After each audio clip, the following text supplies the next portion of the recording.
Alright, hey, I'm francapitanelli. It's a rainy day here where I'm living. So I wanted to talk about my 20 best ever rainy day albums.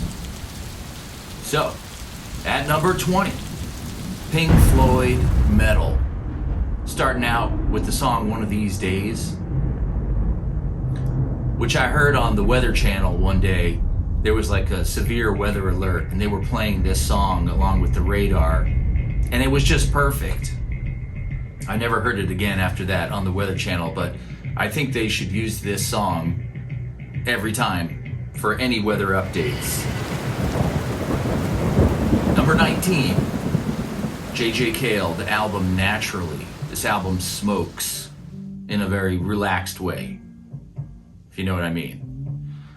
But it's just good all the way through. It's one of those all the way through good albums. It's got After Midnight on it, and They Call Me the Breeze.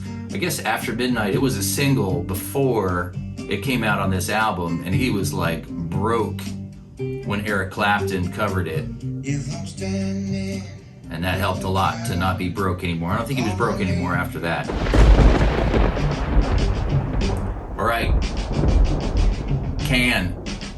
The album Tago Mago. If you're into krautrock, you know this one. It's at the top of the heap. But it's just like these jams that they kind of hone in on and keep milking it into a hypnotic state. Big Star's third album, also known as Sister Lovers. Beautiful, dark album. This is the song Nighttime, which I absolutely love. In the year of 1982, The Police, Ghost in the Machine. Super dark album. Very gloomy. This is the song Invisible Sun. You know, the only song on this record that doesn't kind of fit that rainy day feeling is the single, Every Little Thing She Does Is Magic. But the rest of the album might as well be raining all day long.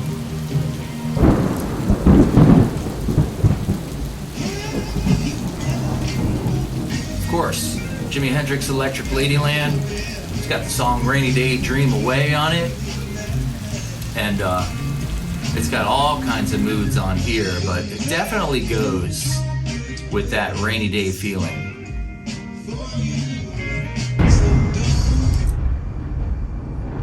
And this one I'm always talking about, but maybe you haven't heard me talk about it yet.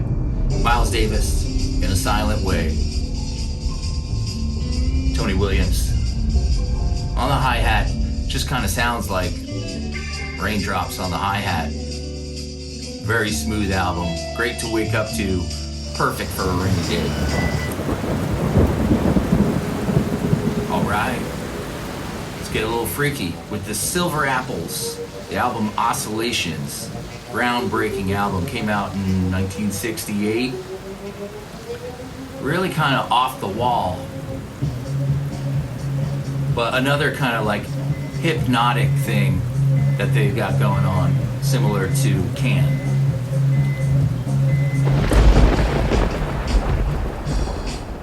Funkadelic, the first album, self-titled, Funkadelic, is just really smooth, laid back, and got that, you know, gray feeling to it. And along the same lines, Sly and the Family Stone, there's a riot going on. Sly and the Family Stone, they went from all these like happy, you can make it if you try, sing the simple song, everyday people, they got to this album, and it was like lots of doom and gloom. Beautiful album. Another one that's good all the way through. Curtis Mayfield, the album Superfly. Beautiful orchestration.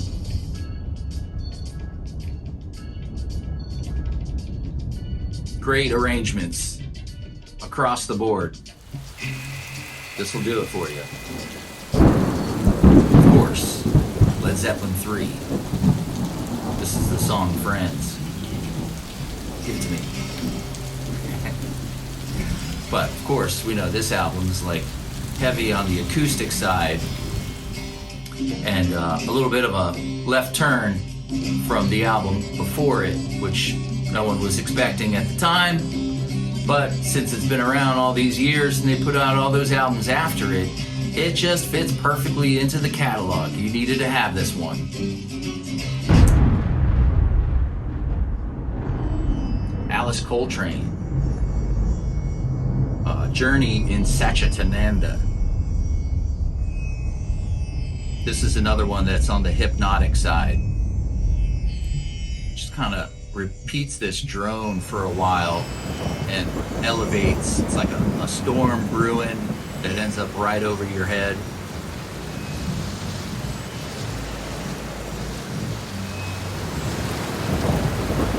David Bowie Low, 1977. This is the song Warzawa. I should have picked a song I could say the name of, but I really liked this song because it proves my point that it's perfect for a rainy day. The Verve, A Northern Soul. Checks all the boxes. Super smooth. Great bass lines all the way through. Beautiful melodies. Amazing guitars. The control over the guitar and the feedback and the phrasing. Stellar. So on the White Album, when it was re-released a couple years ago, they put out the Esher demos, which is everyone getting together at George's cottage and playing each other their songs that they had ready to go for the White Album. A lot of these songs came from while they were in Rishikesh. And so this is on Spotify, and you can get it on vinyl and whatever now with this whole section of the Esher demos. But these are just great for a rainy day. Great to wake up to, kind of sets the mood for the day.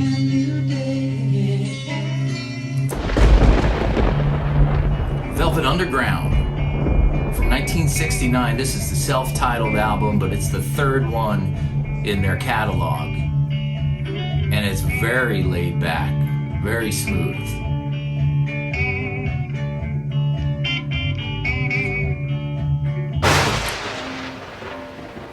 Little Feat, Dixie Chicken. Love this album. And it's probably, out of all their studio albums, this was probably the most successful one, even though they didn't really have a super successful studio album. I guess their biggest album probably is the live album, Waiting for Columbus. But this album is when they finally got the whole lineup together.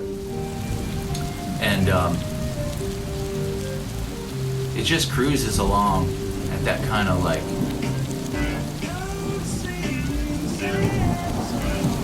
slow drizzle of rain.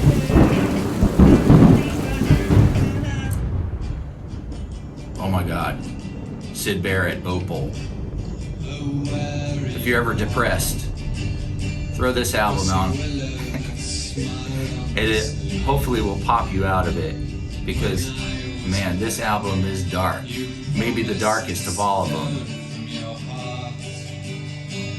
My head kissed the ground. I was half away. But my number one rainy day album is John Frusciante.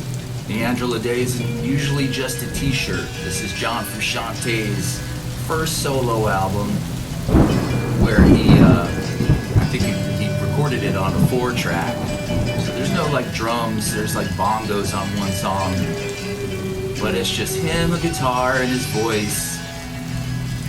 Super duper dark and great for a rainy day.